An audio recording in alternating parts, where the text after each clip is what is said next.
selama 3 hari bersama Pak Kepala Sekolah, sehingga tugas selanjutnya di sini saya akan mendiseminasikan apa yang telah saya peroleh.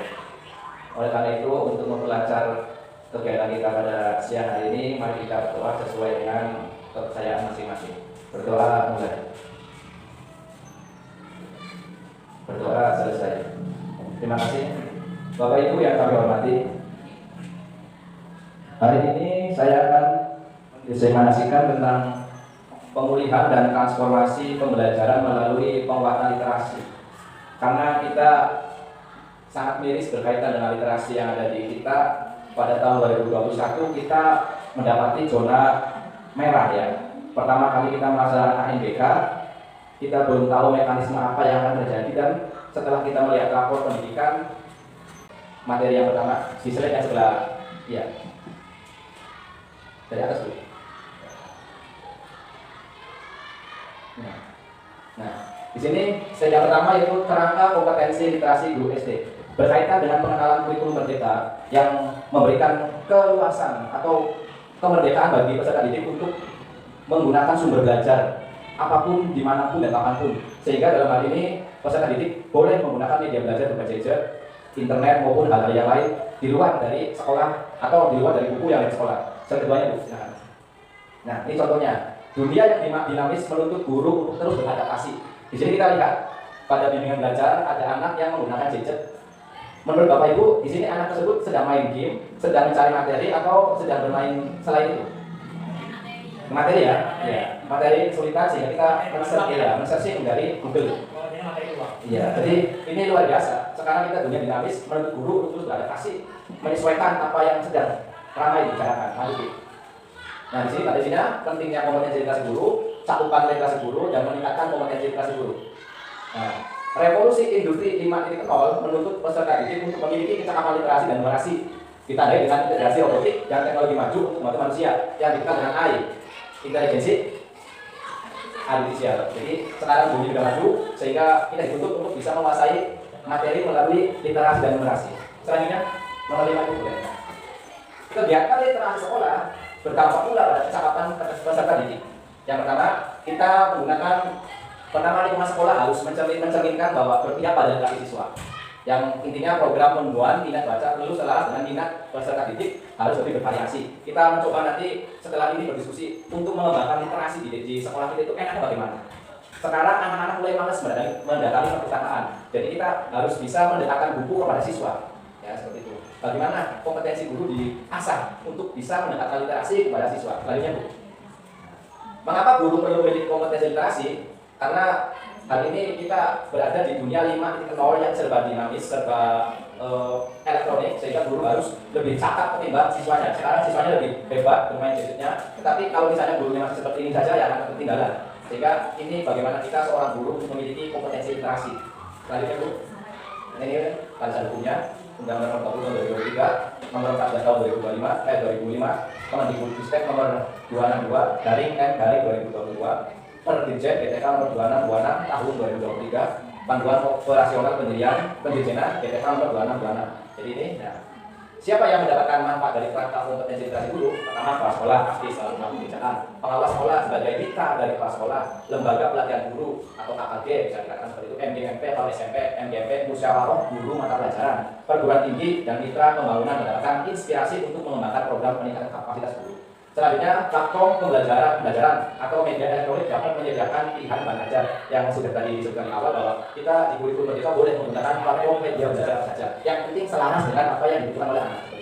Selanjutnya, komunitas belajar guru dapat berkolaborasi merancang pengembangan kapasitas yang sudah tadi disebutkan, itu tentang KAG, MGMP dan sebagainya.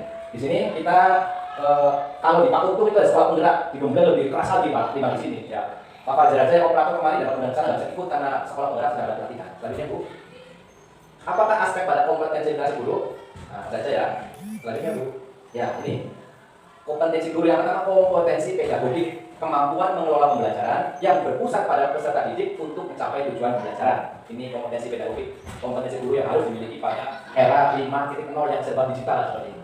Terus kompetensi kepribadian, kemampuan melakukan refleksi dalam menjalankan tanggung jawab sebagai pendidik dan atau tenaga pendidik sesuai dengan kode etik profesi dan berpusat pada peserta didik sehingga menjadi pribadi yang mantap, berakhlak mulia, arif dari bawah serta menjadi teladan bagi peserta didik dan masyarakat. Jadi kita seorang guru harus aktif di masyarakat dan tentunya tingkah laku kita menjadi suri tauladan bagi anak-anak yang sedang kita ajar. Selanjutnya kompetensi sosial. Ini mengarahkan seorang guru harus aktif di masyarakat, baik itu di lembaga-lembaga desa ataupun lembaga-lembaga non desa, karena ini dapat meningkatkan public speaking, kepercayaan diri pada ketika kita akan berbicara di luar atau di muka umum. Selanjutnya kompetensi profesional, kemampuan menguasai materi esensial secara luas, mendalam untuk menetapkan tujuan pembelajaran dan pengorganisasian konten pengetahuan pembelajaran yang berpusat pada peserta didik. Kalau kita dulu zaman kurikulum KTSP kita sebagai subjek, sekarang subjeknya siswa. Tapi kira-kira di desa bisa ada seperti itu ya, Pak? Tanpa kita berbicara pun anak-anak sudah mulai tulis awal jalan kira-kira ya. Bisa ya Bu ya? Iya, kalau ada kemampuan insya Allah kita keyakinan bisa. Iya, biasakan. Lanjut Ibu. Nah ini peraturan dalam Permendikjen ya. Selanjutnya Bu. Nanti setelah selesai saya kasihkan materinya, siapa tahu jadi baca dulu. Nah, kompetensi peserta didik literasi guru merujuk pada konsep literasi yang tepat. Awalnya saya itu menamakan literasi hanya sekedar membaca seperti itu ya. Tidak tahu mas, bukan dari ya.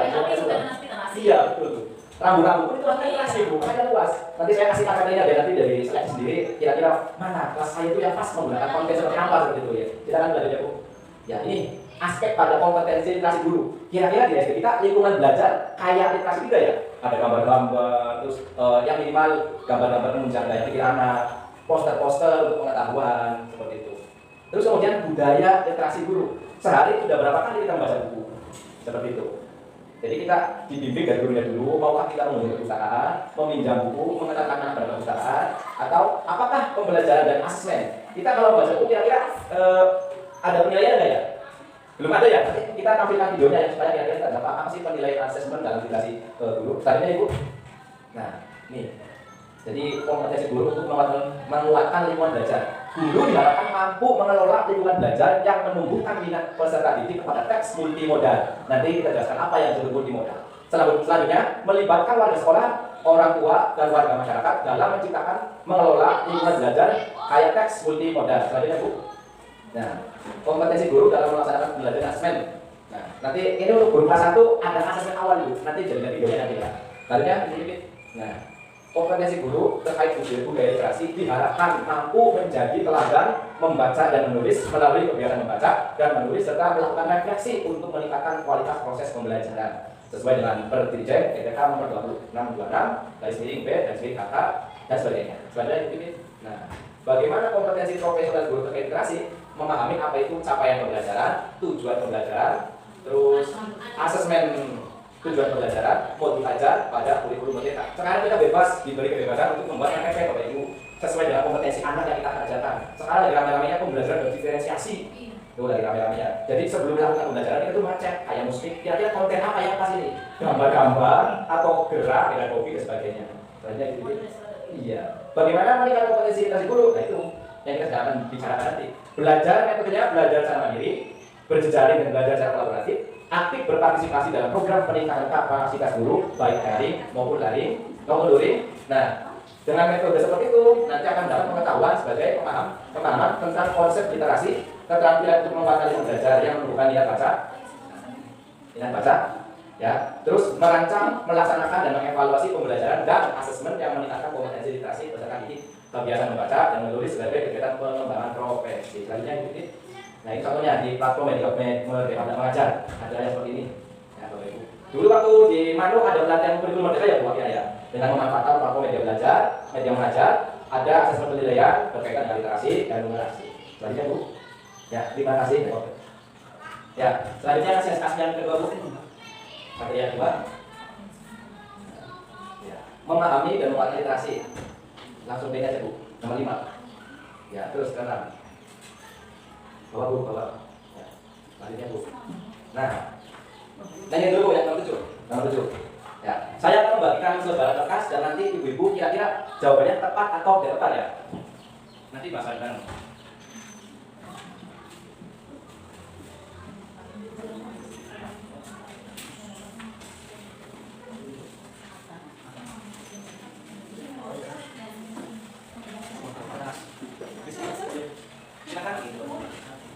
Kira-kira itu ada pertanyaan? Tinggal centang saja Bapak Ibu nanti bahas bareng. Yang oke. Itulah. Nanti dibahas bareng ya.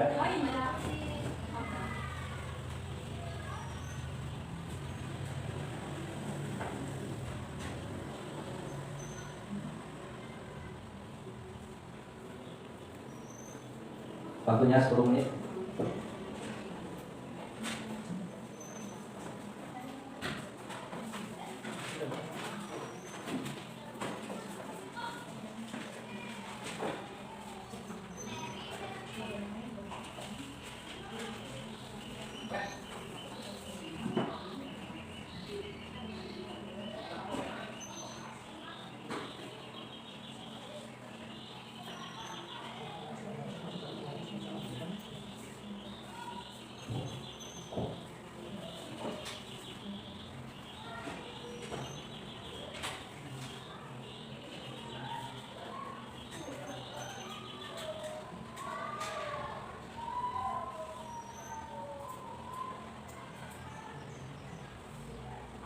Sudah Bapak Ibu?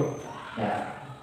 Mari kita sesuaikan jawaban yang sudah Bapak Ibu cetak. Bu Pipit monggo nomor 8. Jawabannya kira-kira pas enggak? Literasi tidak hanya baca dan tulis. Tepat. Karena apa? Literasi tidak hanya membaca dan menulis dalam pengertian sempit, yaitu mengeja, membaca dan fasih, keterampilan menulis mekanistis. Kemampuan membaca seorang yaitu kemampuan membaca, menganalisa, merefleksi, menunjukkan kecakapan literasinya. Demikian pula kemampuan untuk menyajikan gagasan secara terstruktur, analitis, kreatif, dan imajinatif. Membaca adalah fondasi bagi meningkatnya kecakapan berpikir seseorang secara sistematis. Itu anak-anak ketika mengajar, setelah diajarkan ditanya bagaimana sudah paham, ada belum, ada tidak mengerti. Jadi literasi ternyata tidak hanya baca dan tulis. Selanjutnya Ibu, nomor 2, teks untuk kegiatan membaca atau pembelajaran tidak hanya teks tulis saja. Tepat atau tidak tepat?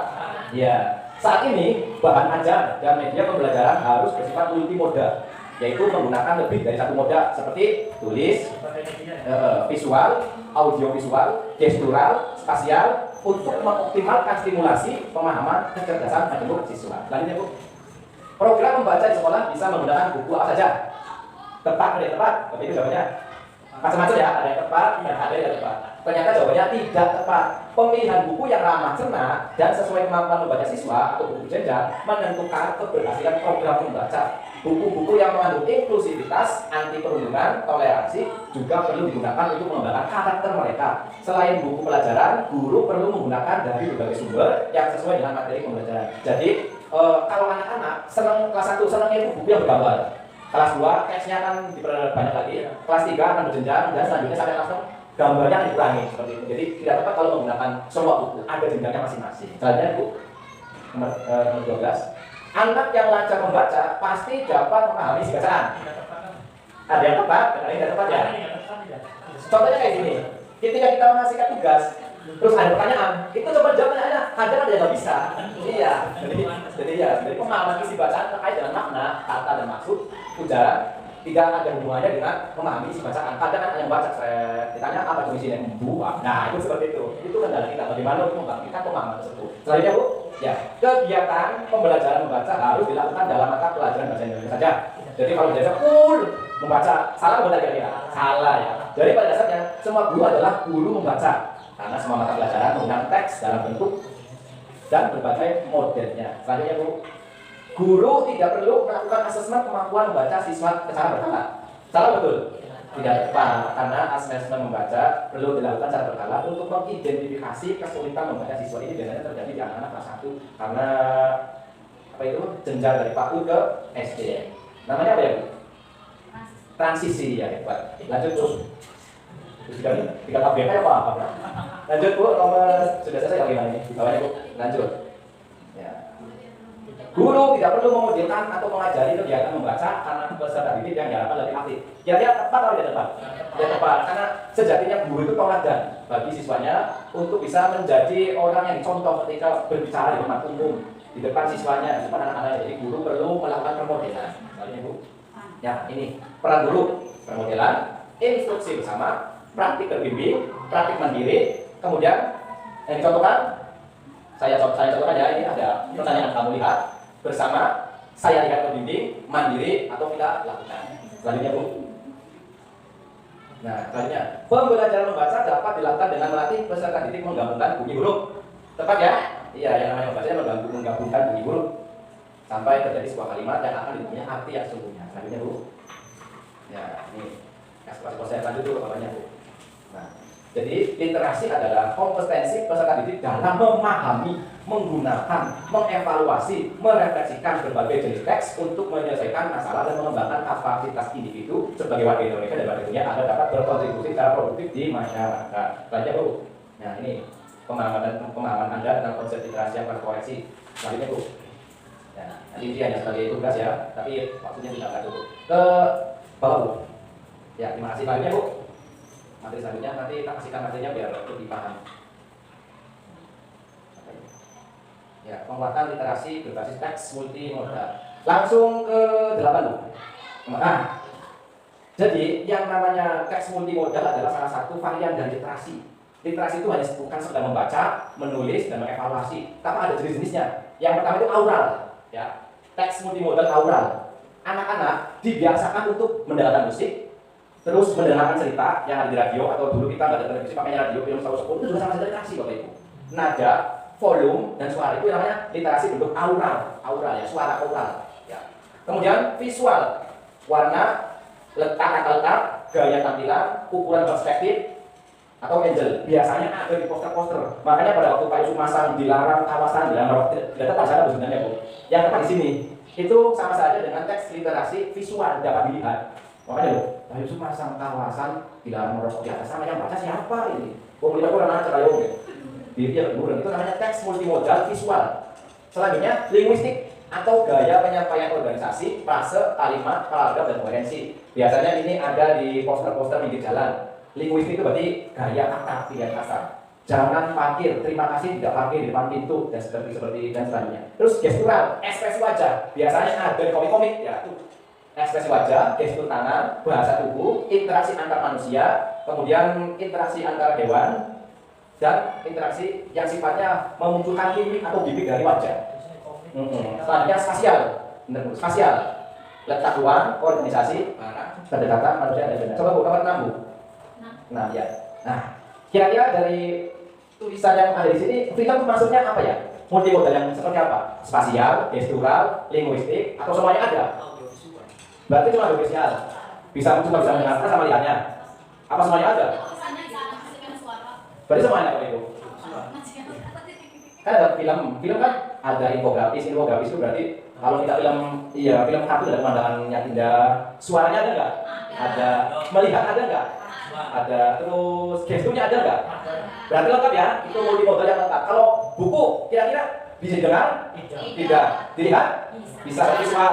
Linguistik bahasanya? Berarti dua ya, visual dan linguistik. Iklan di orang visual, linguistik, gimana? Spasial. Kalau spasial itu kayak infografis, Bapak Ibu, spasial infografis. Hari ini cuaca 34 derajat Celcius itu berarti spasial, ya spasial. Tapi bisa geografik gimana? Iya. Jadi itu ya. Terus dapat lagi Bu. Teman-teman. Nah, jadi kita bisa nggak sekolah kita membangkitkan teks multimodal tersebut dengan cara menempelkan poster-poster yang dapat menggugah daya imajinasi siswa seperti itu. Ya. Aural, linguistik, gestural, spasial, dan visual ini bagian dari literasi. Bagian dari literasi. Jadi literasi itu bukan hanya sekedar menulis, menggambar, membaca. Kayak gini aja ini literasi maksudnya Bapak Ibu. Literasi ini. Literasi. Kalau gestural, contoh yang sering dilombakan apa ya? Pantomim. Nah itu maksudnya gestural. Gestural itu jadi wajahnya itu menampilkan bahasa sendiri. Marah ekspresinya bagaimana, ketika jalan kecewa bagaimana, itu berarti gestural. Linguistik, kebahasaan, dilarang parkir di sini. Kalau aural itu biasanya Bapak Ibu yang kami hormati, terima kasih telah menggunakan jasa kereta api. Nah itu berarti aural yang bisa mendengarkan, itu asik juga maksudnya Bapak Ibu. Visual bisa dilihat, ya tampilannya. Kalau spasial ini berkaitan dengan peta, infografis, cuaca. Ramalan cuaca hari ini panasnya 34 derajat Celcius. Nah, dan benda-benda yang lain. Coba Bu, ada contoh dari itu. Coba Bapak. Ya. Nah, media teks multimodal. Satu, buku digital. Nah, kemudian buku bergambar. Kalau buku bergambar berarti apa ya Bu? Maksudnya visual atau visual? Visual. Televisi, Audiovisual, kemudian dengar, aural, gini aja ya. Iya, aku muka kamera ada. Film sama, klip video sama, poster visual, oke. Ada bahasanya nggak? Ada, linguistik, iya. Radio, aura, billboard, iya, iya, iya, kayak billboard, sepanduk, visual, dan linguistik, oke. Baleho, sama. Tokoh, praktisi, ahli, pegiat itu merupakan kisah pengalaman keterampilan tertentu yang akan nanti dibacakan ketika membacanya hari nanti ada materinya. Selanjutnya sedikit. Nah, kira-kira gambar kanan apa itu? Visual, audiovisual, spasial, gestur. Gestur ya, kanan ya. Iya. Ini berarti bagus. Ini ya. Mana? Iya. Oke. Terus ini kalau ibu, kira-kira apa ya poster apa ini? Maksudnya apa aja ini kalau ibu? Iya, visual, linguistik. Spasial masuk juga, terus apa lagi? Cukup ya? Iya. Yang ini apa Ibu? Iya. Ayo. Kalau yang peta tadi apa ya? Spasial, infografis. Seperti itu contoh-contoh dari teks multimodal yang berkaitan dengan literasi. Kalau saya di kelasnya hanya infografis, berarti spasial, peta-peta ya. Iya. Kalau beda mungkin ini ya. Ini apa ya? Gimmick. Ini ada warna seperti tidak? Iya. Ekspresi bagian, jadi gimmick bagian dari literasi.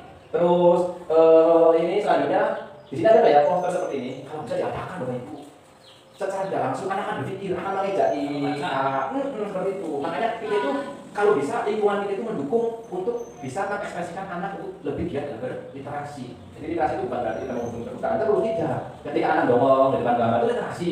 Ya. Ketika anak lamun membayangkan ada gambar, itu juga literasi. Jadi cakupannya itu luas. Selanjutnya Ibu Pipit, silakan. Ini sumber-sumbernya bisa nanti kita buka. Selanjutnya Pipit, kita kasih materinya. Nah, mari mengeksplorasi bersama. Saya akan kasihkan sebuah barcode ya. Silakan berkelompok di scan gambar apa yang akan muncul dan silakan itu maksudnya apa ya? Masuk ke spasial, audiovisual, grafis atau gimmick. Silakan di scan pakai HP, Google ada gambar kamera tuh scan. Nah, silakan. Iya, Google ada gambar Ibu. Chrome. Ini Chrome ya. Di pencariannya sebelah dulu. Nah, itu di bawahnya. Kira-kira itu gambar apa? Gambar A apa, B apa, C apa, dan D apa? Silakan, waktunya 10 menit cukup ya Bapak Ibu. Silakan.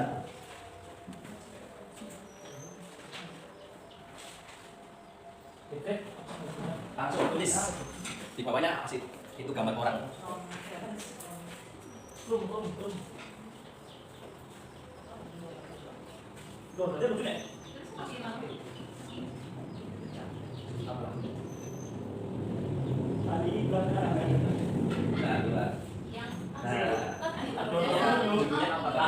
Maksudnya audiovisual, apa spasial, apa di bawahnya Bu?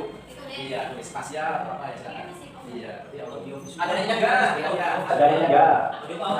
Apa pakai instrumen?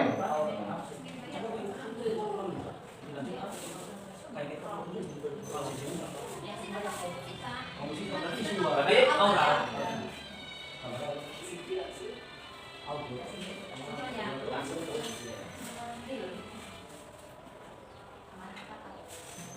Dapat dibatok gue nih Google. Anak kamera.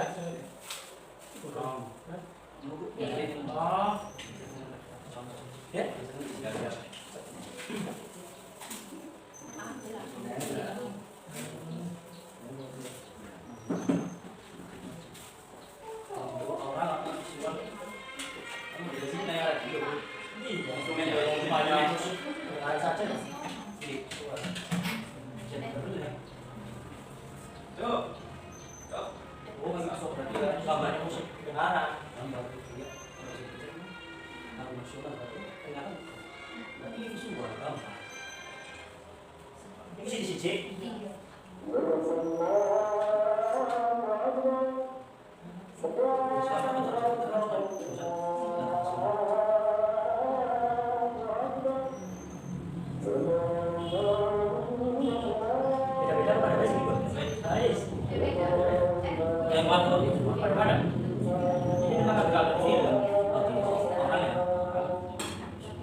Ayo hebat lagi kan dengan sisi kan. Mana borong dari meja, kan dengan loro.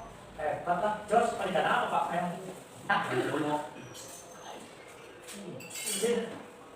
Waduh, cuma di persoalannya. Iya, siap. Ada Pak. Di kamar. Ya, harganya berapa ya? Paling siang. Saya di bawahnya Pak. Paling sekitar di bawahnya itu. Itu kan. Kalau partainya Bapak 200-an. Ada. Masih ada dari apa ya Pak? Iya deh. Iya siap. Enggak, ya lu. Siap. Terus sama nih mana nih? Iya, soalnya ya. Nanti saya kirim soalnya dulu.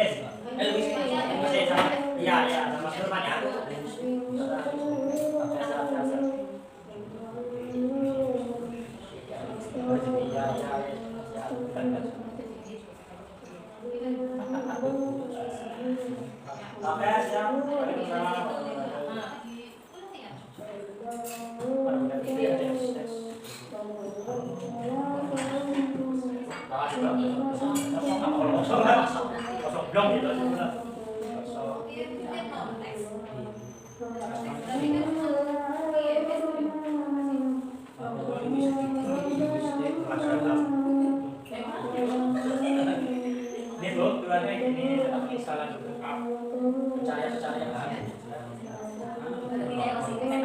Oh iya.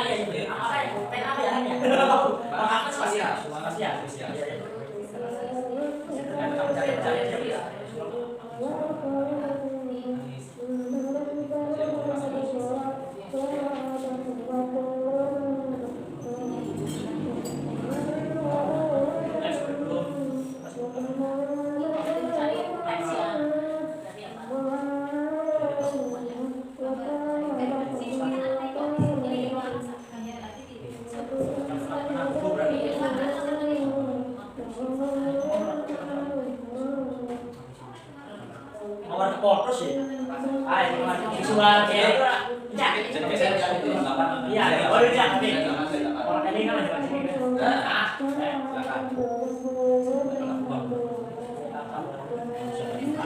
Berarti dia bukti bising.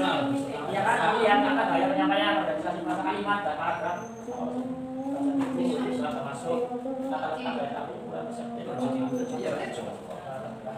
organisasi linguistik. Lihat kata gaya penyampaian organisasi frase kalimat. Ini tentang bikin buku sih.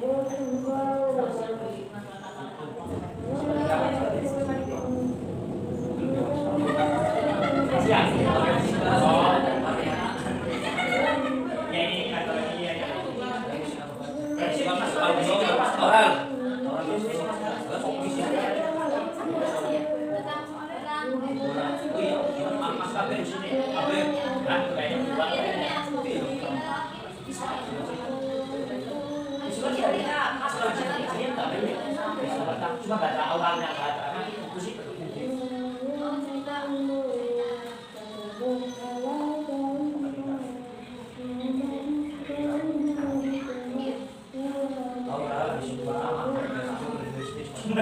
Sama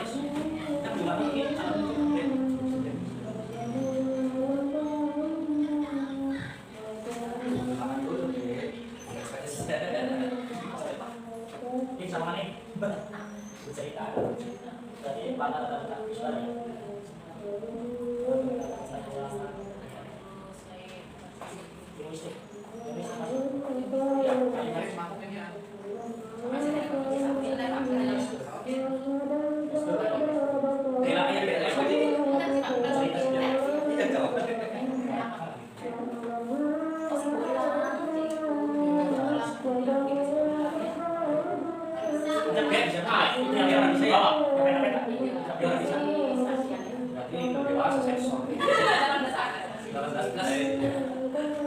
Bagaimana Bapak Ibu sudah menemukan? Baik, mari kita sesuaikan dari Bapak Ibu dalam scan barcode-nya. Jadi di sini ada contoh-contoh teks multimodal yang terdiri dari gambar, audiovisual, dan spasial, gimmick, dan sebagainya. Mari kita sesuaikan hasil yang telah Bapak Ibu diskusikan tadi. Silakan nih, nomor 15 Bapak Ibu. Nah, ini, apakah sesuai dengan yang Ibu diskusikan? Nah, ini jawabannya. Ya.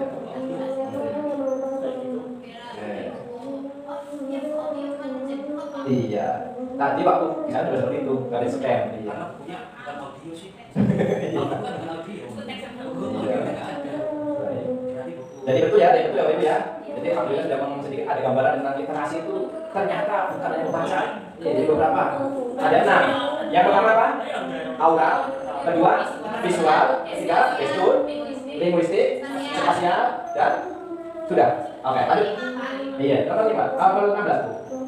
Ya. Nah, ini contoh buku dengan budaya sebagai teks. Nah, iya. Ini biasanya buku untuk kelas berapa ya? Lebih menonjolkan gambar. Satu dua betul. Ini di sini ada apa saja Bu? Kira-kira multimodalnya terlihat apa? Visual. Gini, iya itu menarik ya. Linguistiknya ada nggak? Ada, iya.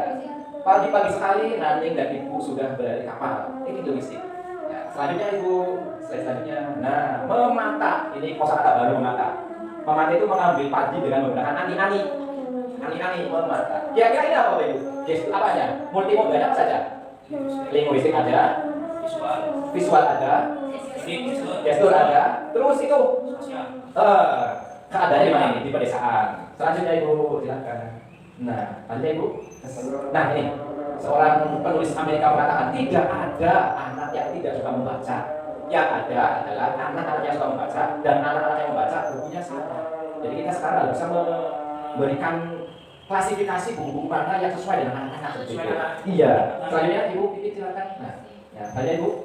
Ya, ini berkaitan dengan menemukan buku bacaan yang tepat. Nah, selanjutnya Ibu. Nah, lanjut.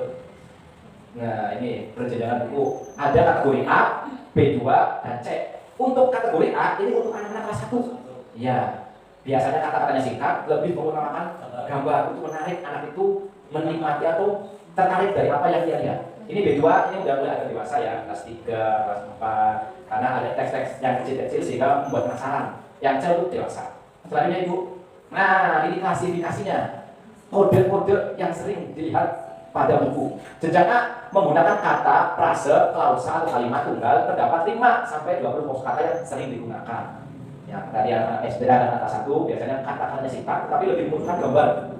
B1, nih mulai agak banyak ini kelas 2 berarti. Ya, kata-katanya 25 sampai 40 kosakata yang sering digunakan. B2 kelas 3, 4, 5 bahkan kalau 50 sampai 100 kata yang sering digunakan. Anak-anak kelas 4 atau kelas 5 banyak yang malas membaca. Kadang-kadang ngambil buku cuma lihat gambarnya aja, taruh lagi. Berarti iya, berarti sebenarnya ada kelas bawah. Tipe-tipe A. B3 itu antara 100 sampai 200 kata yang sering digunakan. Ini untuk kelas 6, kelas 5, dan kelas 4. Kalau IQ-nya tinggi mungkin lebih menantang untuk kata-kata yang besar. Dan C untuk tingkatan SMP seperti itu. Selanjutnya itu. Nah, ini aturan 5 jari untuk mengetahui anak tersebut yang dibaca itu tepat atau tidak. Kalau misalnya anak tersebut mengambil satu buku, dites dulu. Kira-kira dalam satu paragraf salahnya ada berapa? Kalau bacanya lancar, nggak ada yang salah, berarti ini bukunya terlalu mudah. Ganti untuk anak yang kelas atas. Itu. Jadi anak itu suruh baca dulu, ya suruh baca. Dihitung kira-kira salahnya itu ada berapa. Kalau misalnya ada salahnya, berarti bukunya bukan cocok untuk dia. Harus lebih tinggi lagi bukunya, tipe B1 atau B2.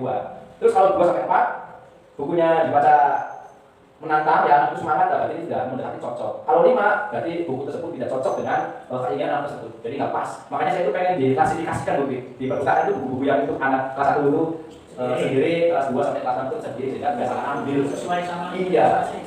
Nih, aturan 5 jari. Selanjutnya Bu. 28. Iya. Selanjutnya Bu. Nah, ya, terus slide berikutnya Bu. Ini ada contoh strategi pemanfaatan bahan bacaan multimodal dalam penguatan lingkungan belajar. Nomor 3, Bu. Kira-kira kalau contohnya seperti ini modalnya banyak atau tidak ya? Banyak. Iya. Tapi memang cukup menarik ya Bapak Ibu ya. Kalau contohnya seperti ini. Nah, Kelas 6 beliau sudah mendekati dapat membangkitkan imajinasi siswa. Anak itu senang berimajinasi. Kelas 5 itu juga bagus. Kelas 4 masih menggunakan literasinya spasial, tipografi, dan laptop ya. Ini kelas 5 dan kelas 6 sudah mulai membangun imajinasi anak, sehingga terdapat karya-karya yang ditempel di seluruh dinding luar. Nah, seperti itu. Apalagi sekarang profil pelajaran Pancasila yang menekankan hasil karya dari siswa-siswa tersebut. Kira-kira bisa nggak ya buat seperti ini? Bisa ya, tapi modalnya cukup banyak. Ya. Selanjutnya nomor 4 Ibu Titit. Nah ini, menurut Bapak Ibu, perpustakaan ini dapat menumbuhkan minat baca atau tidak? Kondisi ini belakang ya, sama seperti kita perpustakaannya begitu. Buku, penting segala terus pokoknya gimana? Iya, bos ini angklung taruhnya sembarangan. Nah itulah kondisi perpustakaan kita, sehingga kita nanti bagaimana caranya untuk mendekatkan buku pada anak. Jangan anak yang mendekati buku, tapi bukunya yang mendekati anak saudara gitu. Baik, nama lima dipikir. Nah ini supaya kita bisa menumbuhkan budaya literasi, pertama lingkungan sosial afektif. Lingkungan itu harus mendukung, terutama guru-gurunya. Ayo, gimana kita mencintai guru, buku, ya. Terus kemudian lingkungan fisik sekolah. Kira-kira kita yang situasi sekolahnya adem, di bawah pohon, nyaman, MCK-nya lengkap, kantinnya sudah tertata dengan bagus, sudah memenuhi sebenarnya Bapak Ibu. Ya. Terus lingkungan akademik, yang dimaksud lingkungan akademik di sini yaitu pembelajaran itu memasuki atau menyuruh anak-anak untuk mencari literasi di luar buku teks yang sering kita bahas di dalam buku atau buku paket. Kira-kira nanti anak-anak disuruh membuat PR atau apa, tapi sumber jawabannya bukan dari buku tersebut atau bisa dari Google. Iya. Itu bertujuan untuk meningkatkan kecakapan berliterasi seperti itu Bapak Ibu. Boleh. Nah, ini bagus Bu. Lanjutnya apa? Nah, selanjutnya Bu. Baik. Nah, ini contoh. Mading kita manfaatkan kembali kalau bisa Bapak Ibu. Sebagai upaya untuk meningkatkan kreativitas siswa, yaitu membuat mencoba, guritan, puisi. Nah, kita coba nanti bunyinya hilang. Nanti kita diskusikan ya bagaimana meningkatkan literasi siswa dan memanfaatkan mading atau majalah dinding sekolah. Selanjutnya, Bu Titit. Nah, oke, selanjutnya. Nah, untuk lingkup kelas ada yang namanya sudut baca dan pojok baca. Kemudian perpustakaan sekolah dan lingkungan sekolah. Kira-kira perbedaan sudut baca dan pojok baca apa ya Pak? Berarti pojok, berarti sudut. Iya. Kadang kita salah penafsirannya. Hari sudut ya pojok, hari pojok sudut. Berarti apa posisi sudut? Kayak kami.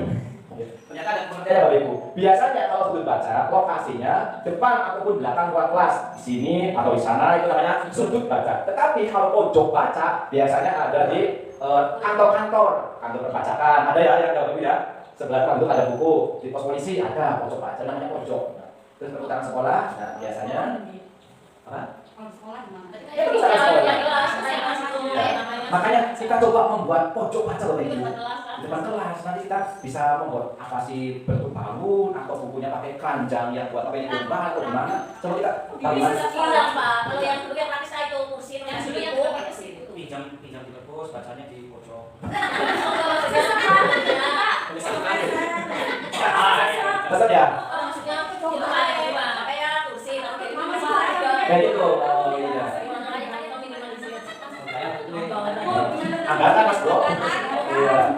Bagaimana ya? Ayo sama-sama. Jadi anak-anak itu sebenarnya nongkrong di ini ya empelannya. Coba kalau kita manfaatin membuat pojok kaca bagaimana? Kita nanti diskusi dengan Pak Sekolah. Pak, kita butuh ini. Angkatan langsung seperti itu.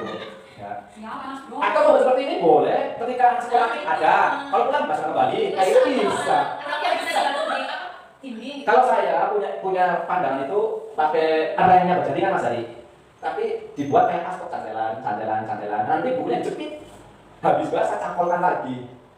Nah, seperti itu. Kalau waktu bulan habis sama siswa, taruh di dalam kelas. Nanti kalau piket, taruh lagi. Seperti itu. Saya tidak gambar seperti itu. Tapi nanti kita coba berdiskusi dengan kepala sekolah yang nanya bagaimana. Terus perpustakaan sekolah belum kita manfaatkan secara maksimal. Kemudian lingkungan sekolah sebenarnya sudah mendukung, tetapi perlu ada daya pendukung lain seperti poster tentang pentingnya membaca, kutipan-kutipan, motivasi. Kira-kira kalau dibuat poster-poster seperti itu menggabungkan sih. Ini udah ada nih. Jaga-jaga atau itu kita sama saja. Literasi perlu ditanya lagi. Kira-kira apa kata motivasi yang dapat membagikan motivasi?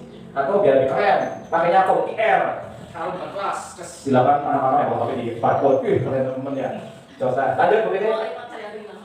Iya. Nah ini membangun sudut baca ini mungkin bisa menjadi referensi untuk ke depan. Baiknya bagaimana ya? Atau buat praktek seperti ini Atau seperti ini silakan. Mari kita diskusi bareng-bareng nanti dengan kepala sekolah. Banyak di mana? Di kampus atau di luar nih bisa. Yang penting ini yang sedia dulu. Kalau buku ya aja sedia dulu bagaimana? Iya, nih. Nanti kita bisa diskusikan. Enaknya bagaimana nih Bapak Kepala Sekolah untuk mengembangkan sekolah kita biar literasinya naik lagi, IPK-nya semangat, nilainya jadi hijau, nggak kuning ataupun merah seperti itu. Tapi kemarin bagus ya Bu ya, ini belajar luar biasa. Berkat kerjasama kita semua. Mudah-mudahan Senin kita bisa berbicara lagi dan menghasilkan nilai yang sesuai kita. Kalau merah lagi dipanggil lagi. Mau bola dibubarkan, mau buka udah pakai bela Semarang dengan capsek sana belajar literasi. Ya misalnya, syukur-syukur di rumah sekolah enak nanti. Lanjut, nomor 11 Ibu. Nah, ada Bu. Nah, seperti ini, boleh. Nah, ini cara memajang buku, Bapak Ibu. Bagaimana cara memajang buku dengan tepat? Nih, seperti ini. Jadi kelihatan. Iya, betul.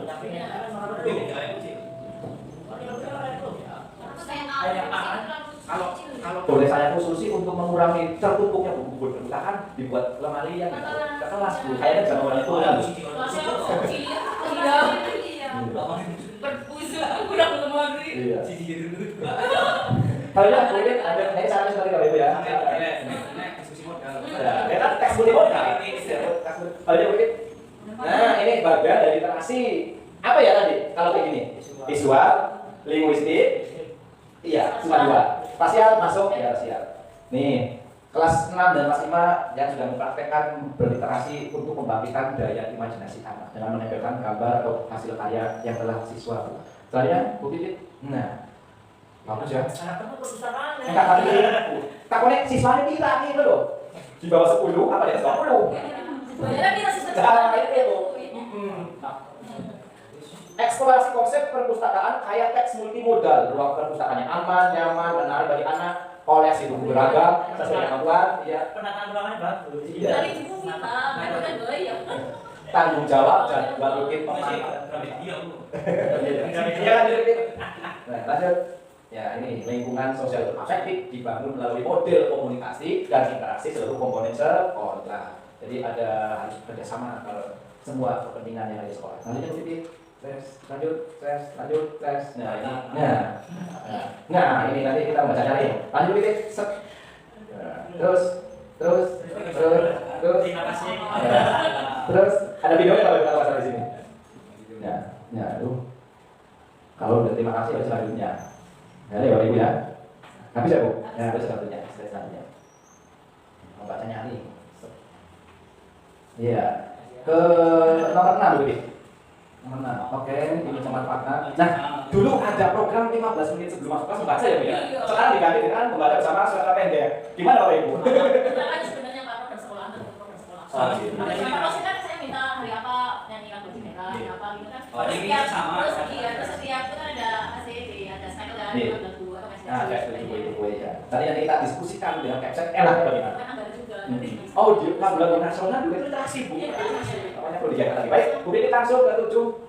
Oke, terima lagi. Lanjut. Yang nyari udah nggak ada ya, tetap Ibu. Ini pembacaan Ibu lanjut Bu. Habis tak Bu? Masih. Terus Bu. Ada contoh mengenai itu. Pembacaan lain. Wah, terima kasih kita. Bu, apa? Mari simak video berikut. Oke Bu, cepat Bu. Oh, iya. Udah keparan ini kompetisi. Iya. Cek. Iya, Apa ya itu namanya tadi? PTS. Waiting for connection. Terputus Bu. Waiting for connection. Oke Bu Bibit, nanti tak kasih materinya saja. Silakan Bapak Ibu bisa simak. Ini sebenarnya bagus Bu, mengenal literasi awal pada pemimpinan. Nah,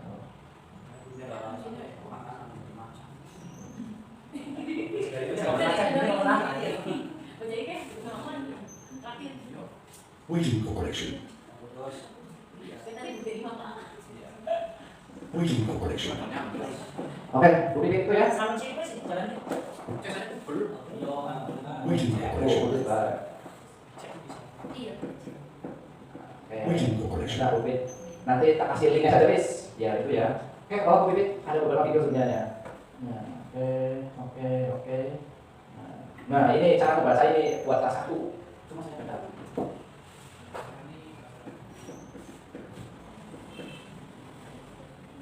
Oh, ya.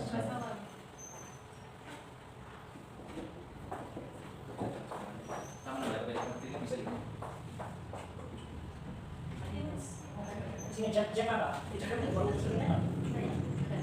Ada.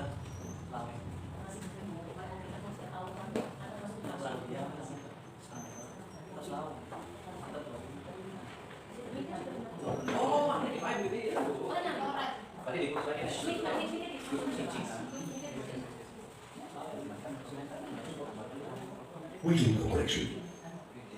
Waiting for correction.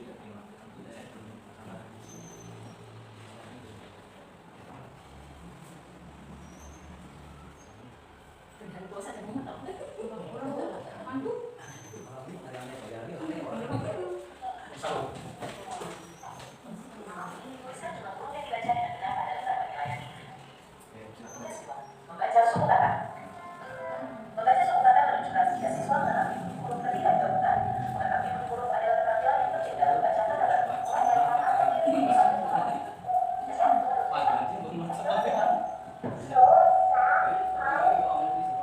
jika siswa diam selama 5 detik.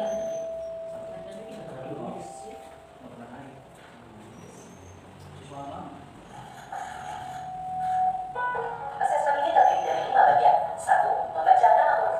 2. Membaca suku kata. 3. Membaca kata. 4. Menerima dan memahami teks yang dibacakan. 5. Membaca pasti dan memahami bacaan gerakan ini. Kemampuan ini penting untuk mengembangkan kemampuan baca yang baik. Tugas 1. Membaca nama huruf.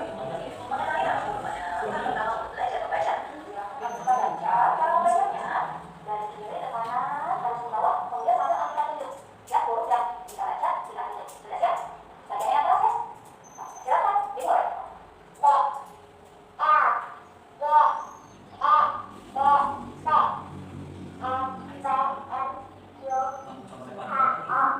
Jika siswa diam selama 5 detik pada satu huruf, minta siswa untuk membaca huruf berikutnya. Tuliskan jumlah huruf yang dibaca dengan benar pada lembar penilaian individu. Tugas 2. Membaca suku kata. Membaca suku kata menunjukkan jika siswa mengetahui bunyi huruf ketika digabungkan. Mengetahui bunyi huruf adalah keterampilan yang penting dalam membaca kata baru. Mulai dari kanan ke kiri, lanjut ke bawah. Sudah siap? Tunggu, sudah siap? Silakan dimulai. Jika siswa diam selama 5 detik pada suatu suku kata, minta siswa untuk melanjutkan membaca suku kata berikutnya.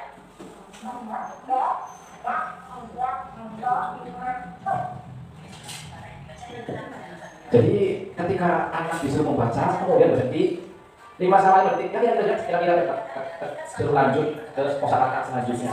Jangan dulu, ayo nak, biar bapak bilang, ayo tangan, dilanjutkan saja ya, dilanjutkan. Nih Bu, bisa lanjut ke berikutnya, Ustaz berikutnya.